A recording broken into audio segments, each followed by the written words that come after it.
Early morning flight, subah subah.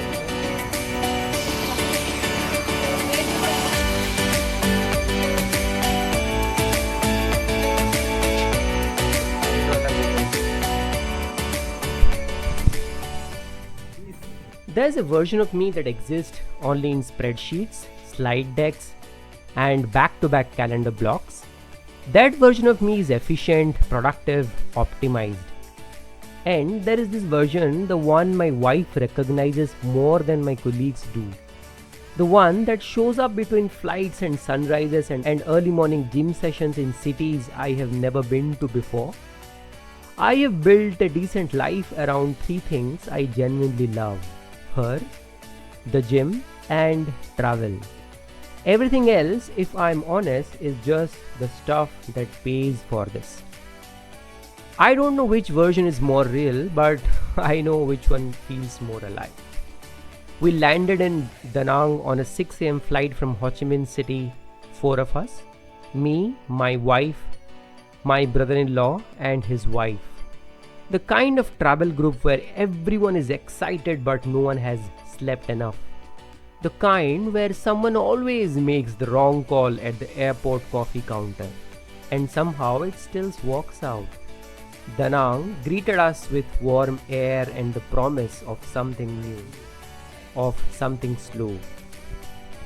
Check-in at the Code Hotel was not until 2 p.m., which meant we were four hungry people with bags and no room, wandering into the morning with nothing but appetite and time. We found Kurumi Cafe. I had been to a lot of cafes. I have had coffee in airports, co-working spaces, rooftop bars, and street corners. But Kurumi was different.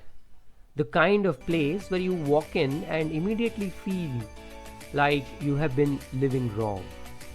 We are in this cafe called Kurumi in Da Nang, which is around 25 minutes away from our hotel. And the vibe is amazing here. You can come and work, and the food is great. I had mushroom stroganoff with rice. I had like pasta shawarma. I had tofu cake with rice and mango salad. I had smoked tofu with caramelized onion salad. And it was very tasty, amazing. The food is great. You can come you can literally feel the taste of each and every ingredient. Fresh, smoked, and amazing. The aesthetics, the lights, the way everything was just considered is hit different after a 6 a.m. flight. The four of us ordered differently, which is the only way to eat when you're traveling. Someone got something I was jealous of. I got something they were jealous of. We swapped plates and debated loudly, and the morning suddenly didn't feel like a problem to solve. It felt like the actual thing. This is one of the things travel does that nothing else can. It makes a random Tuesday morning in a foreign city feel like a memory you carry for years. After Kurumi, we headed to the Code, a 4-star hotel sitting almost impossibly close to the beach. Check-in was still 2 hours away, so we settled into the lobby, which sounds like a consolation prize until you actually sit here. The lobby at the Code has a view, not a nice view, a view. Step out the front door and within 50 meters, the ocean is right there. No long walk, no winding path, just a road and then the sea. We sat in the lobby for maybe 30 minutes, maybe less. I genuinely don't know, because at some point I stopped tracking time and started tracking the water. It was too clean, too blue, too close. I couldn't control myself. I didn't plan to go into the ocean before checking in. I had bags, I had a schedule, I had a completely reasonable plan to wait. And then the water just looked at me and I went. There's something about the sea that stripes away the version of you that plan things. And for about an hour, the four of us were just there, laughing, floating, entirely unbothered. I have a theory about the three things that actually matter in my life. As I said, my wife, the gym, travel. Everything else is noise. And days like this one, where all three somehow converge, where I'm physically moving through the world with the person I love most, those are the days I'm trying to collect. The corporate brain, the product manager, the guy who color codes his calendar, none of that survives contact with the ocean. You just walk in. And for a while, you are just a person in the water, which is honestly enough. After the beach, we finally checked in. I have stayed in decent hotels, good hotels, the occasional great hotel, but the code in Da Nang did something I didn't know a hotel room could do. It made me feel like the entire ocean had been arranged specifically for my viewing pleasure. The room was right in front of the beach, not close to the beach, not sea view. If you crane your neck, right in front. You open the balcony and the sea is just there, full, wide, endless. The kind of view that makes you stand still for a few seconds before you remember to breathe. And then there was the bathtub, positioned near the balcony, which means exactly what you think it means. You can lie in a bathtub and watch the ocean at the same time. I don't know who designed this room, but they understood something fundamental about what human beings actually need. My wife and I just looked at each other with that specific look that means we are never leaving. The whole sea was calling from the balcony, and for a while we just let it call. Sometimes the best thing you can do in a beautiful place is absolutely nothing. Just sit in it, let it land, and quietly accept that this is the best hotel room of your life. That evening we grabbed a grab to Maike Beach. If the morning beach was intimate and accidental, Maike was intentional. The vibe was different, more energy, more people. The kind of beach that knows it's beautiful and leans into it. We shot some reels there. We are now at Mayan Beach. We have come here from the hotel by grab. It's around 6:15 in the evening. The sun is already set. और यहाँ का lights सब बहुत ही, यहाँ का waves का sound, the cool breeze makes everything so peaceful.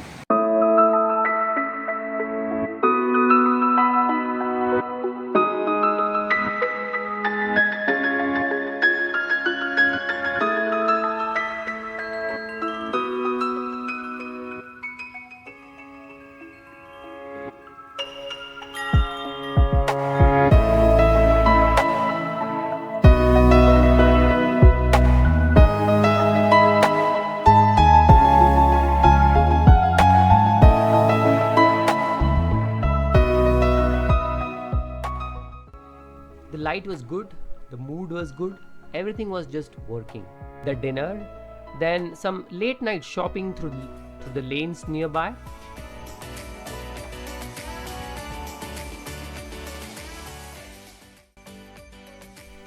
And then one more walk. By 8:30 p.m. we were still sitting on the sand.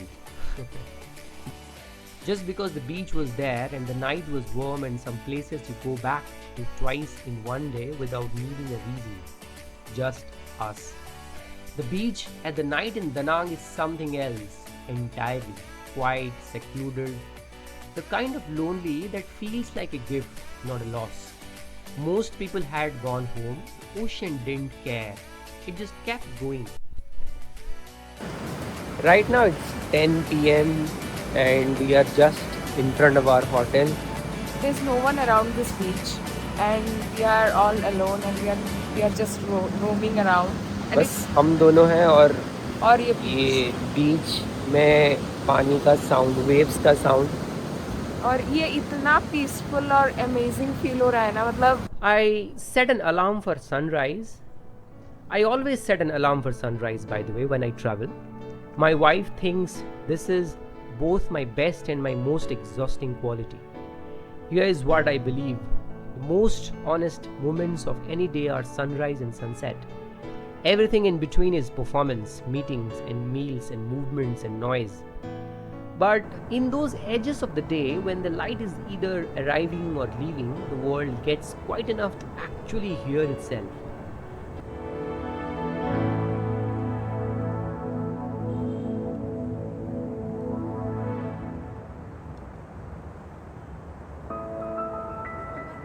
सुबह के कुछ 5:45 बज रहे हैं और हम लोग सनराइज़ देखने के लिए आए हैं। और यहाँ पे लोग वॉक कर रहे हैं, रनिंग कर रहे हैं, देख के बहुत मज़ा आ रहा है। एक मैजिकल सनराइज़ हम लोगों ने कैप्चर किया। थोड़ा सा क्लाउडी है तो इतना मज़ा नहीं आया, बट इट वॉज गुड। अभी लोग मछली पकड़ रहे हैं, एक बार जाके देखते हैं।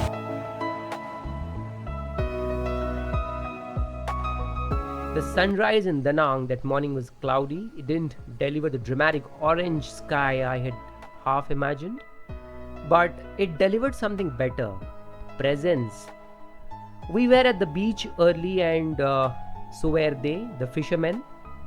They were not there for the view, they were there to work, pulling nets in, shotting through the catch, and mixed in with fish, crabs. I watched one man pull a crab out of his net, and the way he handled it with such complete ease, like it was just Tuesday, which for him it was. And then I noticed something else. Along the catch, they were pulling plastic bags, bottles, fragments of things, just part of the haul now. The ocean gives and the ocean holds, and we have put things into it that it can't give back. It was a small moment, but standing here with salt air and grey light with two of us, half awake in the best possible way, it landed. Da Nang does that.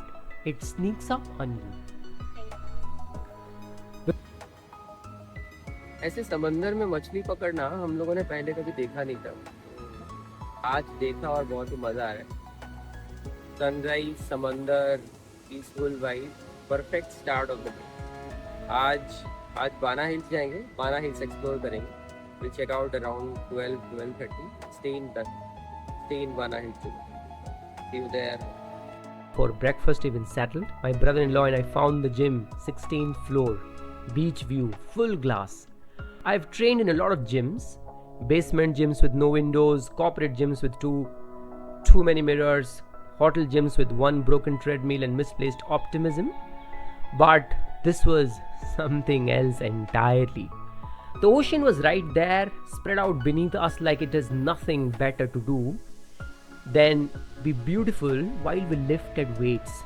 Every rep with that view felt slightly unfair to every other gym session we have ever had. एक relaxed life और बीच के सामने gym और वहाँ पे workout, बड़ी power, मजा आ रहा है। This is the thing about travel that nobody puts in the brochure. It doesn't pause your life, it upgrades it. The same habits, the same discipline, the same routine and training session.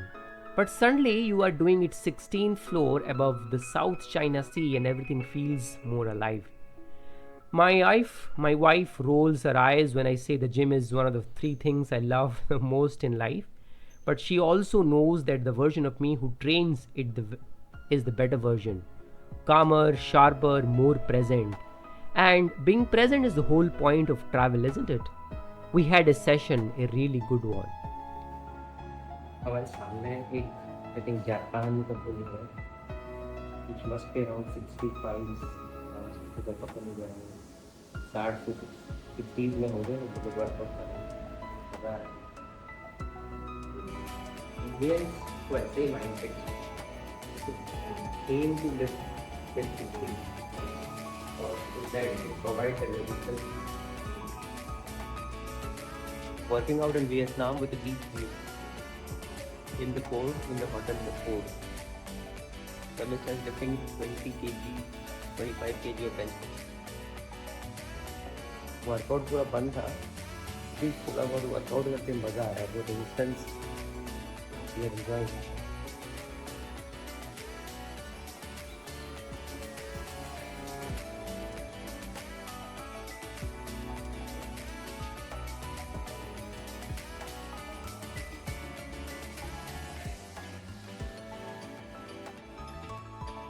Breakfast at the hotel was its own small adventure.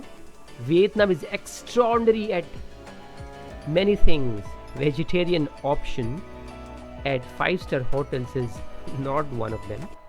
We had condensed milk coffee, which, if you haven't had, is not coffee, it's a philosophy. Sweet and strong and entirely its own thing. We had bread, we had the view from the dining area, the beach was still visible.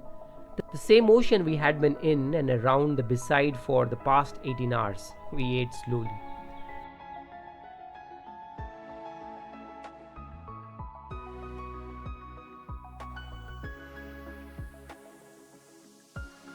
Afternoon we left for Bana Hills, but Da Nang, the beaches, the fishermen, the cafe that stopped time, the lobby that became our living room, the gym 16 floors above the sea stayed with me and the whole drive up. Some cities you visit, some cities visit you. Da Nang visited me. Next up, Bana Hills, where Vietnam builds a French village in the clouds and somehow makes it work.